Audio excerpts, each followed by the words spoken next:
I was driving. That's the last thing I remember. The snow was coming down hard and my phone wouldn't stop buzzing, and somewhere in the back of my head a number kept flashing. 4.8 billion. Like it meant something. Like it was me. Then there were headlights. Then there was nothing. Hey, if you're new here, welcome. And if you've been here before, welcome back. This channel tells stories that hit home, the kind that stay with you. Drop a comment and tell us where in the world you're watching from. And if this is your first time, consider subscribing. We've got more coming that you don't want to miss. Cillian Halderon was 37 years old and had not lost a single thing in his adult life that he hadn't chosen to lose. He had built a tech empire from a rented office in Lower Manhattan. He had survived hostile takeovers, public scandals, a market crash that wiped out half his competitors. He did not pull over. He never pulled over. The merger was collapsing. The board was calling. And the mountain road outside Aspen was disappearing under 6 inches of fresh snow. He silenced his phone, took the curve at speed, and that was that. The hospital ceiling was white. That was the first thing. White ceiling, medicinal smell, the low hum of machines keeping count of something. Dr. Arden Mercer leaned into his field of vision with the careful movement of someone trained to deliver catastrophic news without causing additional damage. "You were in an accident," she said. He tried to sit up. His ribs stopped him. "You've been unconscious for 3 days." He looked at her. He looked at the room. He reached backward into his own mind and found nothing. A blank room where a life should have been. "You have retrograde amnesia," Dr. Mercer said. She said it the way doctors say things they've had to say before, clearly, without softening it too much. "It may be temporary. Your brain sustained significant trauma. We're monitoring." He stared at the ceiling again. Somewhere a machine beeped. Somewhere a phone vibrated on a hard surface. "What's my name?" he asked. The silence that followed was longer than it should have been. The doctor glanced at the nurse by the door. The nurse looked at the floor. That silence, that specific, careful silence, told him everything he needed to know about how bad this was. Within 3 hours, the room became a stage. The first to arrive was a woman. Expensive coat, hair like a magazine cover, tears that appeared exactly when needed. She took his hand in both of hers before anyone introduced her. "Cillian," she said, voice breaking on cue. "Thank God." She pressed his hand to her lips. "I'm your fiancée. We were supposed to get married in the spring." He looked at her face. He searched it the way you search a map for a road you know should be there. He found nothing, no warmth, no recognition, just a beautiful stranger holding his hand like she owned it. Tavian Rhodes Ellington came next. Tall, composed, moving through the room like a man who had already decided how this meeting would go. He didn't touch Cillian. He sat in the chair beside the bed and leaned forward with his elbows on his knees. "You built an empire," he said simply. "Halderon Industries. You trusted me with everything." He paused. "I've been keeping the ship steady while you've been here." Cillian looked at him. The man had the face of someone telling the truth. But there was something underneath it, a calculation, a preparation, the way a chess player looks when they're 3 moves ahead and pretending to improvise. Then came the others, board members with tablets, lawyers with folders, assistants who spoke in urgent, clipped sentences. They filled the room and they all had the same thing in common. Every story they told began with the word you. You said this. You wanted that. You agreed. You owe. They were building a version of him in real time, assembling a Cillian Halderon out of their own interests. He listened to all of it and felt, not confusion exactly, but something like the sensation of being handed a photograph of yourself and not recognizing the face. Something was wrong with every story. Something about each of them fit too cleanly, served too neatly, pointed too conveniently back to the person telling it. He noticed her because she wasn't doing anything. Everyone else was performing, gesturing, leaning in, making their case. But in the far corner of the room sat a woman who was simply present. Simple coat, no jewelry, hands folded in her lap. She was looking at him the way you look at something you're afraid of breaking. Not with ownership, not with calculation, but with something that looked almost like grief. Dr. Pierce noticed her. "And you are?" she asked. The woman in the corner hesitated.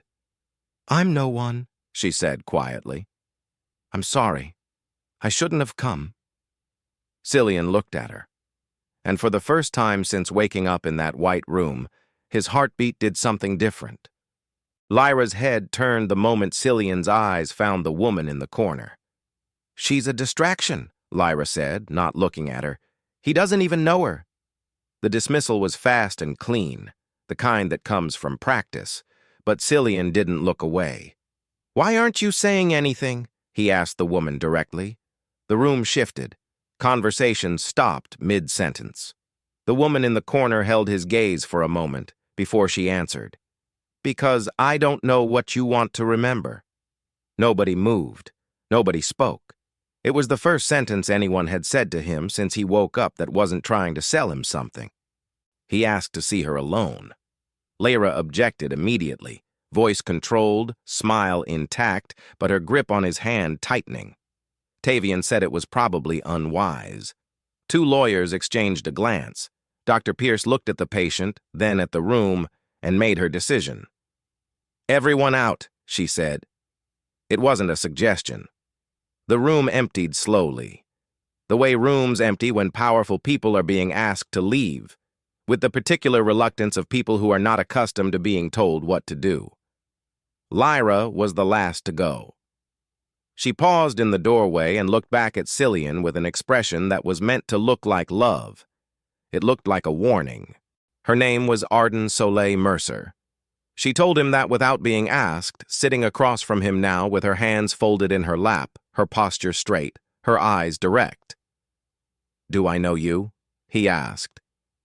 "Yes," she said. "How?"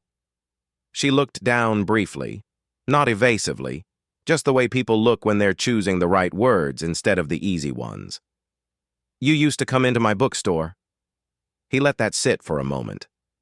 "A billionaire," he said. "In a bookstore." Something moved across her face. Not quite a smile, but close. "You hated being treated like one," she said. "So you came somewhere nobody expected to find you." He tried to reach for it, whatever she was describing. The bookstore, the warmth of it, the version of himself that walked in without security and argued about novels. He pressed the heel of his hand to his temple. Something flickered. Not a memory exactly, more like the outline of one, a shape in fog, a suggestion of light and warmth, the sound of laughter that might have been his. Then it was gone. The effort left a sharp pain behind his eye. He exhaled slowly. "What were we?" he asked. Arden held his gaze. "Friends," she said. It wasn't a lie. He understood somehow, the way you understand things below the level of thought, that it wasn't the whole truth either. While Cillian sat in that hospital room trying to remember who he was, Tavian was already moving. He made 3 calls before he reached the elevator. The first was to a board member named Graves, who had always been sympathetic to consolidation. The second was to the company's general counsel. The third was to someone whose number wasn't saved under a real name. Emergency board session, incapacitation clause, temporary transfer of executive authority. The language was careful, procedural, exactly the kind of language that sounds reasonable in a meeting and devastating in retrospect. With Cillian mentally compromised, control of Halderon Industries was available. Tavian had been waiting for an opening like this for 2 years. Lyra's campaign was slower, softer, and more personal. She returned the next morning with photographs. Some were real. Events they had actually attended together, functions where they had stood beside each other for cameras. Others were staged in the way that certain memories get staged, cropped, reframed, presented without context. She sat beside his bed and narrated each one with the practiced ease of a woman who had spent years performing intimacy for an audience. Cillian listened. He looked at the photographs. He looked at his own face in them. Composed, distant, slightly turned away from her in almost every single one. He noticed that. He didn't say it out loud. He just noticed. He started asking small questions, not confrontational, not accusatory, just small, specific, ordinary questions, the kind that reveal whether someone actually knows you or has simply memorized facts about you. "What's my favorite food?" he asked Lyra one afternoon. She paused, a fraction of a second too long. "You change your mind about that all the time," she said with a light laugh. "You know how you are." The next day he asked where they had first met. She started to answer, then shifted the subject smoothly to their engagement, to the venue they had chosen, to how much everyone had been looking forward to the wedding. He let her redirect. He filed the non-answer away. Arden came back on the fourth day. She didn't announce herself. She didn't bring anything. She knocked once, looked in, and when he nodded, she came and sat in the same corner chair as before. They didn't talk for the first few minutes.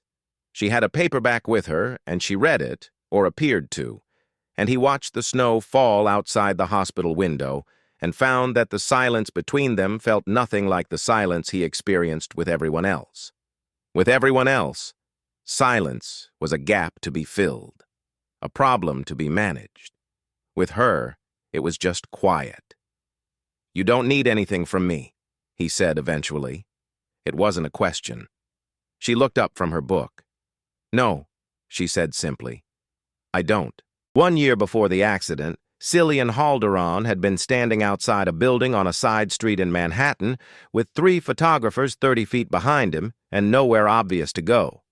The scandal had broken that morning, a hostile takeover that had gone wrong in the press, the kind of story that feeds itself.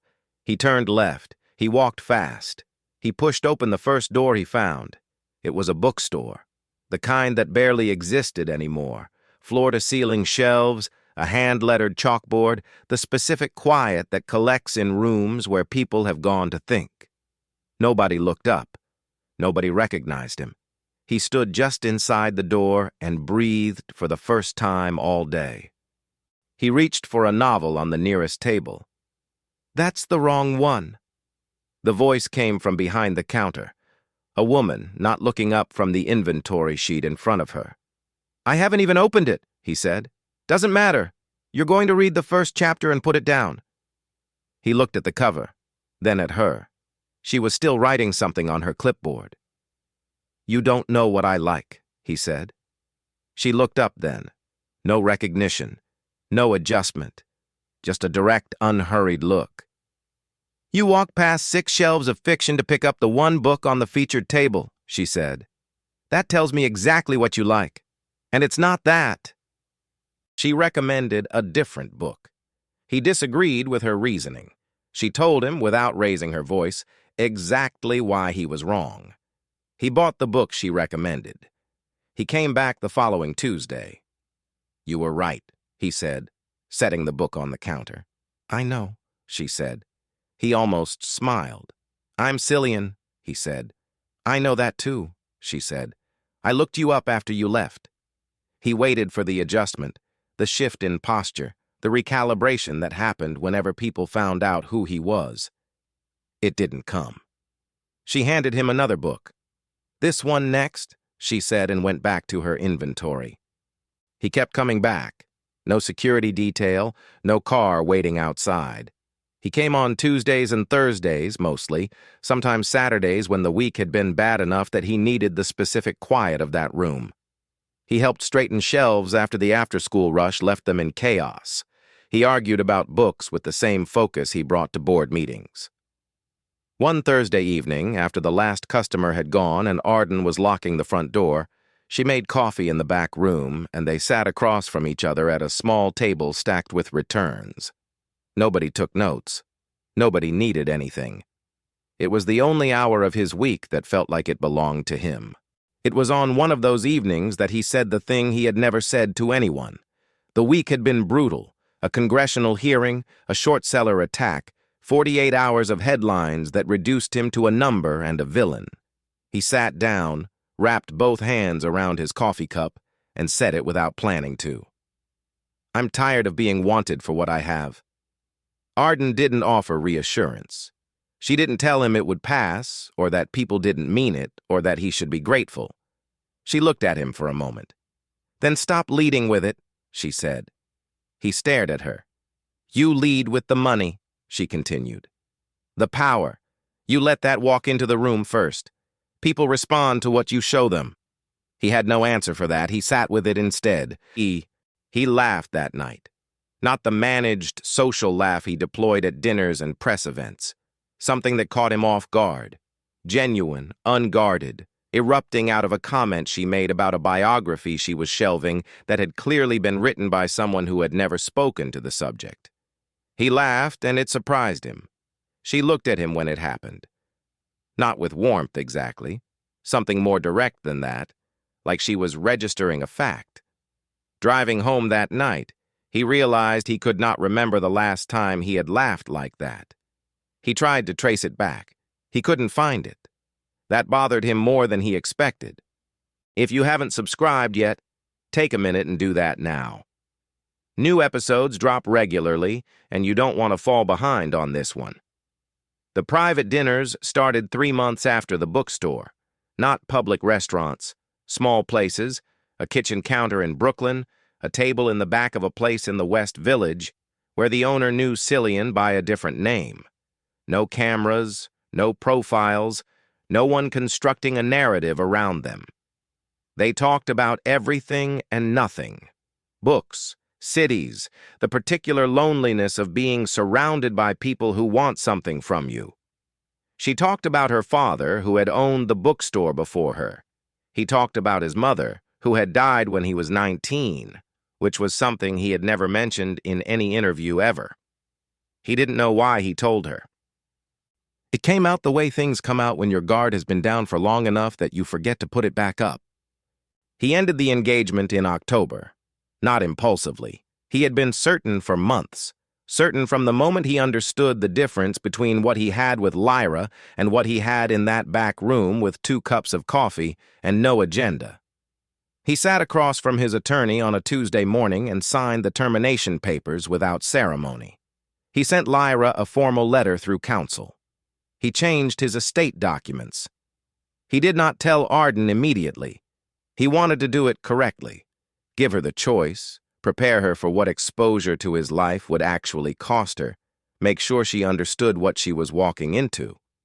He was still figuring out how to say it when he got into his car in Aspen and the snow started coming down. 3 weeks into his recovery, Dr. Pierce cleared him for limited access to his own office, 2 hours a day, no high-pressure meetings, no major decisions. He sat behind the desk of a man he was still trying to become again and looked at the room around him, the art on the walls, the awards on the shelves, the view of the city 42 floors below, and felt nothing that resembled ownership. It was like touring a house someone else had lived in. Everything was his. Nothing felt like it. He opened the desk drawer. His hands moved with a muscle memory his mind hadn't recovered. They found the keyboard shortcut. They opened the encrypted folder. They stopped. Inside was a file labeled with the date of the accident.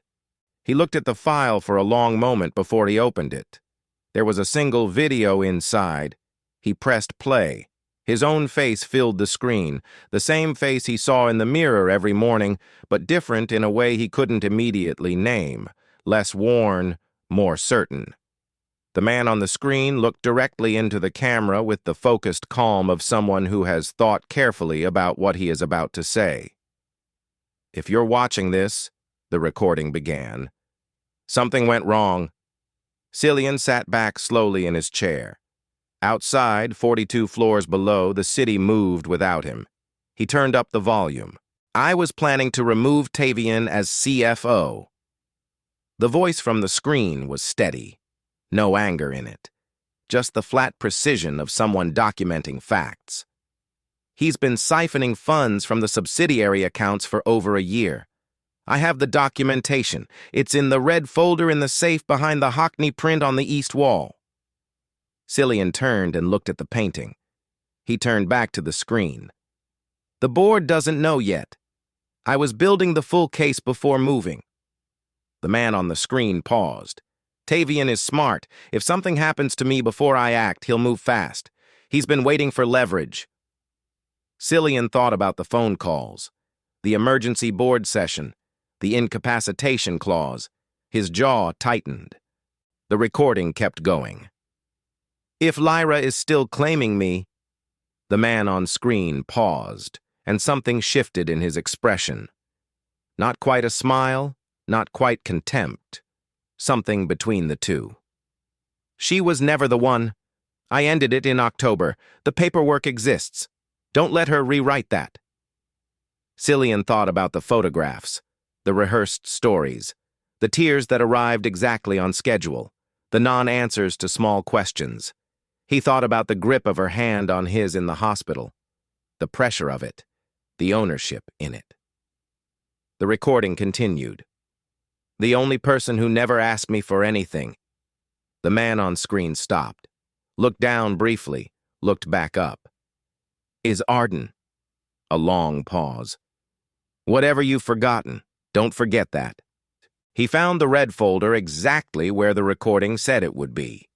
The safe behind the Hockney print opened under his hands before he consciously remembered the combination. Inside, account statements, wire transfer records, shell company registrations. 2 years of careful, methodical theft dressed in the language of legitimate transactions. Tavian had been precise about it. Almost elegant. The kind of financial dismantling that only someone with total access and total trust could execute. Cillian sat on the edge of the desk and read through every page. It took 40 minutes. When he finished, he set the folder down and stared at the wall. He thought about the word trust. He thought about how many times Tavian had used it in that hospital room. You trusted me with everything. He called everyone together the following morning. Boardroom, 42nd floor. He arrived first and stood at the window until they filed in. Board members, lawyers, Tavian, and Lyra, who had not been invited but came anyway, which told him something. He waited until the room was seated and quiet. He did not sit down. I may not remember my past, he said. His voice was level, no performance in it. But I know manipulation when I see it. And I've had 3 weeks to see quite a lot of it very clearly. Nobody spoke. He opened the red folder and set the first document on the table in front of Tavian. Then the second. Then the third. He watched Tavian's face the way you watch ice when you want to know exactly when it breaks. Tavian held his composure for approximately 90 seconds. He tried procedure first, questioned the chain of custody, suggested the documents needed verification, used the word alleged 3 times in 4 sentences. Cillian put down the wire transfer records. He put down the shell company registrations. He put down the communications between Tavian and the offshore account holder, printed and time-stamped. The composure didn't break dramatically. It dissolved, slowly, like something losing structural integrity under pressure it can no longer distribute. Tavian stopped talking. The room was completely silent. Security was called. Tavian stood, adjusted his jacket with a precision that was the last dignified thing he had left, and walked out without speaking. The door closed behind him. He turned to Lyra. She had positioned herself at the far end of the table with the bearing of someone who believes they are untouchable. "You were never my fiancé," he said. "Not at the end." The room didn't move. I ended the engagement in October. The termination papers are signed, witnessed, and dated. The letter went through my attorney's office. You received it. Her composure cracked. Not all at once, but in sequence, the way a windshield fractures from a single point outward. She tried to speak. He set the termination document on the table, then the email confirmations, then the signed estate amendment. She looked at the papers. She looked at the room. Nobody looked back at her with anything useful. She stood, and whatever she had walked into that boardroom believing about herself, she left without it.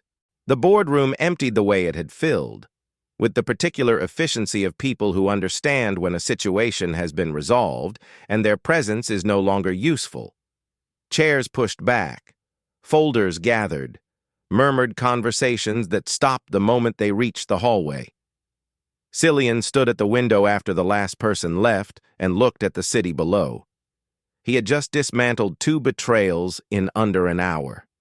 He had reclaimed his company, his identity, his name. He should have felt something that resembled victory. He felt nothing of the kind, because the only thing his mind kept returning to was a woman pulling on her coat in a hospital lobby, a bag over her shoulder, walking away because she refused to hold him against his will. He found her in the hospital lobby 20 minutes later. She had not gone far. She was standing near the exit with her coat half on, her bag over one shoulder, looking at her phone with the focused attention of someone who is pretending to look at their phone. He said her name. She turned.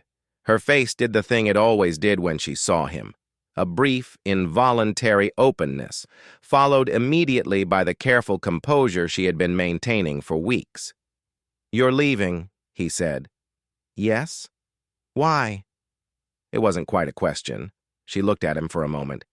"Because if you don't remember loving me," she said carefully, "I won't force you to." The words landed with a weight that had nothing to do with volume. I have stood in rooms where the stakes were measured in billions. I have sat across from people whose entire purpose was to take something from me. I have negotiated and maneuvered and held my position under pressure that would have dismantled most people. None of it felt like this. She was willing to walk out of that lobby and let him go. Not out of indifference. That was the part that broke something open in his chest. She was willing to lose him because she thought forcing him to stay would be wrong. She was protecting him from herself. He had never had that before. Not once. Not from anyone. He stepped toward her. "I don't remember," he said. She held very still. "But I feel something." He paused, looking for the right words and not finding perfect ones, which was itself unusual for him. "Every time I'm in the same room as you, something happens that doesn't happen anywhere else. I don't know if it's memory. I don't know if it's instinct. I can't name it accurately." She looked at him. Her eyes were bright. She had been holding those tears back for weeks, and he could see the effort of it. "That's not enough," she said. Her voice was steady, but it cost her. He could see that too. "No," he said quietly, "but it's a beginning." She looked at him for a long moment. Then she put her bag down. The weeks that followed were slow and deliberate. Dr. Pierce had been clear. Memory doesn't return on a schedule, can't be forced, and pressure in either direction, urgency or avoidance, can complicate recovery. Cillian approached it the way he approached most problems. Methodically. He read his own files, his own emails, his own handwritten notes from journals he apparently kept but could not remember starting. He studied his own life like a case. Some of it landed flat. Transactions, meetings, decisions that felt like reading about a stranger. Some of it produced something, a name, a place, a specific detail that cracked a small door open somewhere in the architecture of his mind. None of it gave him Arden. That part stayed dark. He kept going anyway. Arden came by on Wednesdays. Not every Wednesday. She had a bookstore to run, staff to manage, a life that existed independently of him and always had. But most Wednesdays she came to his apartment and they sat in the kitchen and talked. Not about the past specifically. Not about what he couldn't remember. About everything else. A book she was ordering for a customer. A dispute with a distributor. Something funny a regular had said. Ordinary things. She brought the world of that bookstore into his kitchen and set it on the table between them and let him sit with it. He understood what she was doing. She was giving him back the texture of something without demanding he remember it. It was the most careful thing anyone had ever done for him.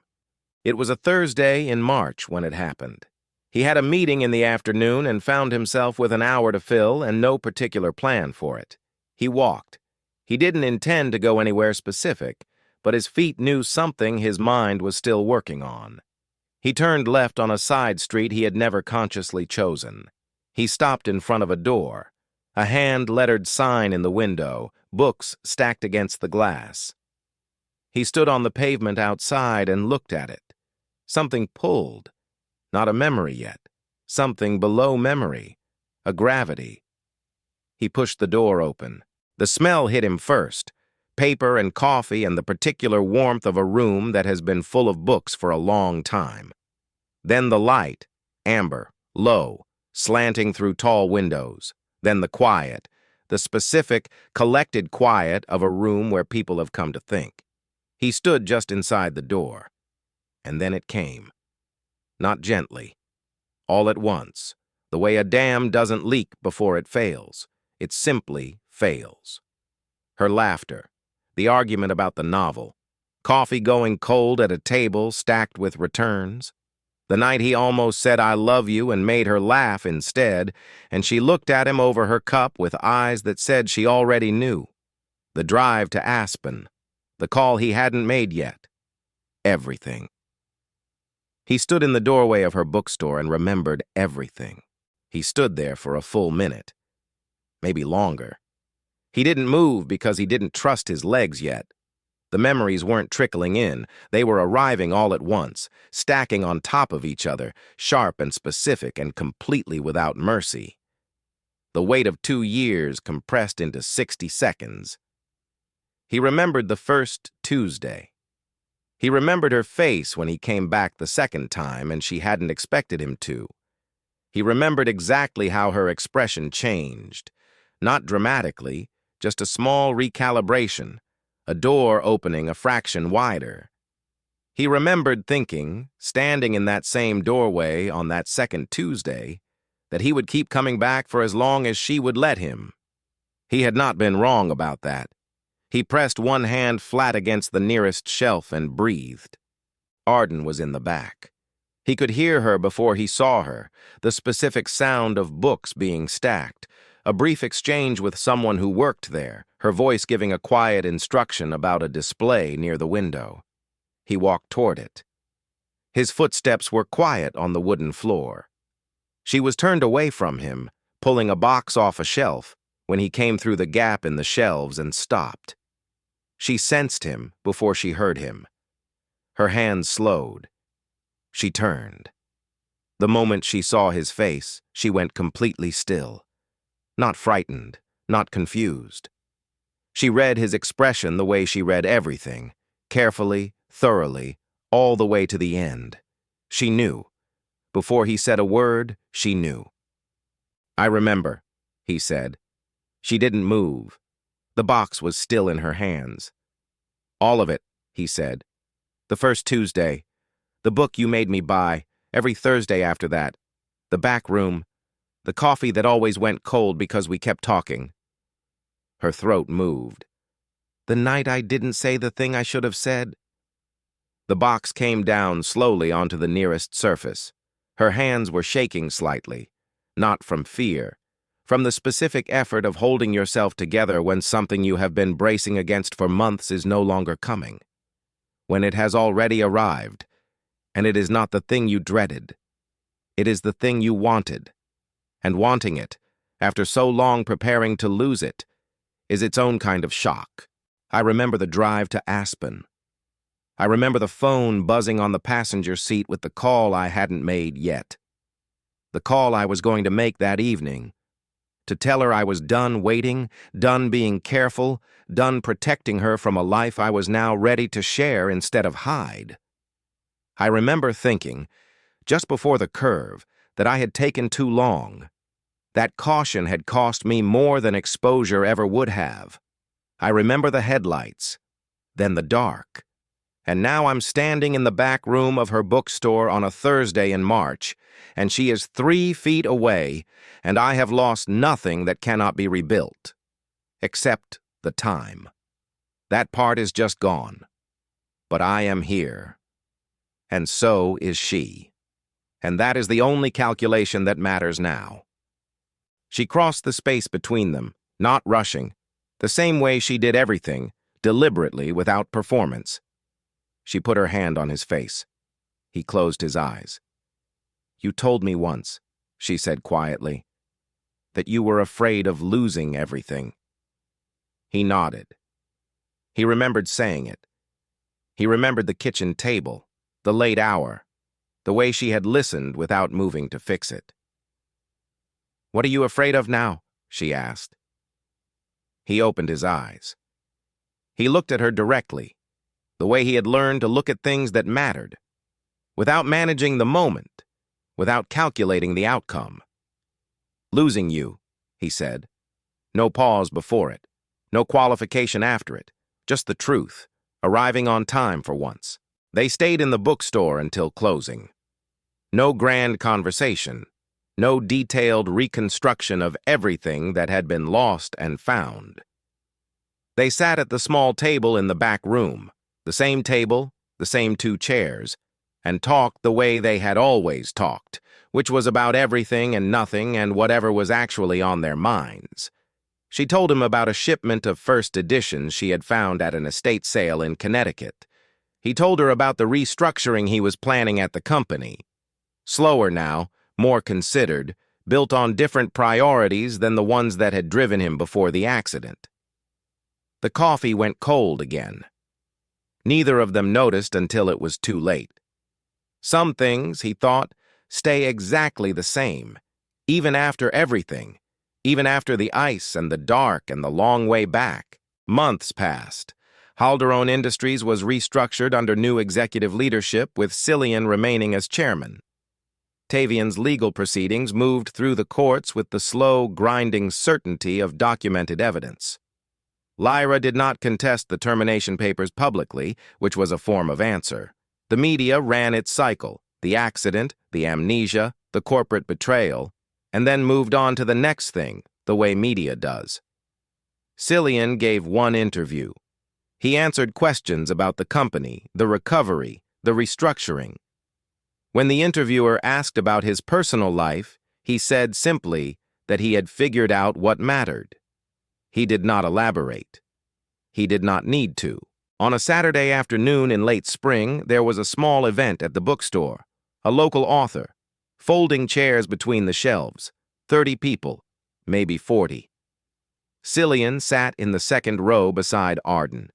He had brought coffee. She had brought her reading glasses, which she claimed she didn't need and used constantly. The author read a passage about memory, about the way certain people leave marks on you that survive everything, including the loss of the memories themselves.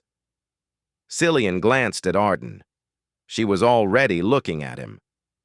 She raised an eyebrow slightly, the way she did when she had been right about something and was choosing not to say it out loud. He almost smiled. He did smile. Outside, the city moved through its Saturday. In here, 2 people sat in folding chairs between the shelves. And it was enough. It was exactly enough. He forgot his name. He forgot his empire. He forgot the fortune he had spent his entire adult life constructing. But the heart remembers what the mind forgets. And when everyone tried to claim him, when they came with their photographs and their documents and their carefully rehearsed versions of who he was, only one person told the truth. She didn't belong to his fortune.